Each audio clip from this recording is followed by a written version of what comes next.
Premier Christian Radio. Where faith comes to life. Hello, my name is Dr. Micha Jazz, and I'm responding to the questions that you've sent in to my program Be Still and Know. Now, one of the questions that, again, a high number of you have written to me about with deep concern from what you say is the challenges of managing our thought life. Now, first of all, let me say this is not a problem unique to you. It's a problem that is for all of us. We all have problems with our thought life. And of course, when I say thought life, we immediately think of the worst and we drift towards issues of sexuality and inappropriate thinking in that area.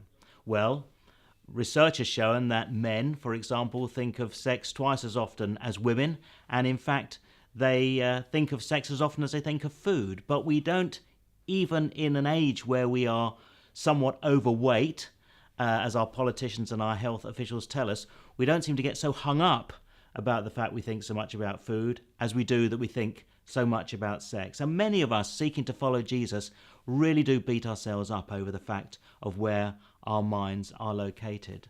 I think one of the challenges is that we have in our society undermined the beauty of sexuality through media, through advertising, through a whole host of routes. We have cheapened the uniqueness of the human body, and we've objectivized it, if you like, in our consumer culture. I want something, I take it. I mean, how many Hollywood movies do we move from a moment of a romantic look to issues of expressing sexuality in a graphic way? This has done huge damage because what we do is, male and female, we caricature one another rather than seeing the unique glory of God in each other. Now our minds therefore get locked into these thoughts and we punish ourselves because we know that's not how we want to think, nor is it how we are configured. Thinking about this, I remembered and recalled that when I was a kid, out with my parents on a picnic, I used to have this fishing net because we went fishing, but I often used this fishing net to chase after butterflies, horrible child that I was. And I'd get so consumed with trying to chase this butterfly, and anybody who's tried, it's particularly difficult to actually nab yourself a butterfly in a fishing net. But if I did grab that butterfly, two things.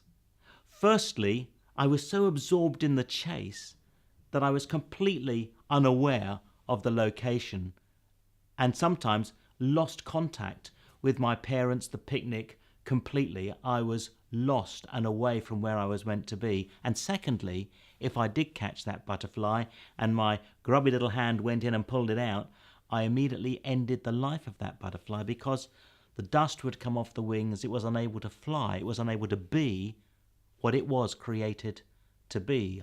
Heartless act from young boy growing up. I want to concentrate on those two elements. You see, when we follow our thought life and it's leading us astray, it is as if we've grabbed a net and we're chasing a butterfly. If we just follow that thought rather than managing that thought, we will end up lost, away from where we're meant to be, outside of that circle of family and friend who can support us. Secondly, if we do grasp hold of the idea, the object in our mind, then the very beauty of it, the entrancing nature of it, will die the moment we grasp hold of it. God knows this.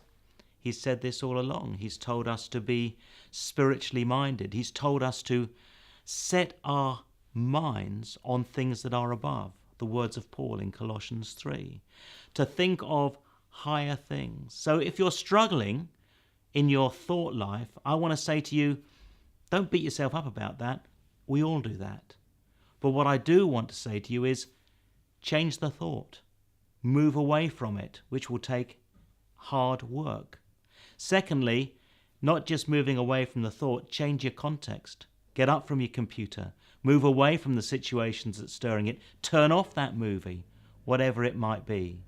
And thirdly, Get your mind around something positive, whether it's turning on the radio, listening to Premier, whether it's reading a scripture or a favourite prayer. And finally, make sure that you tell your friends, those that you trust, not the gory details of your thought life, but that you struggle in this area, so you keep it open. As I close on this thought, I want to say one thing to those of you who really do find that you're unable to move away and the thought is almost driving you towards some sort of action that disgusts you or puts you in a situation where you're uncomfortable.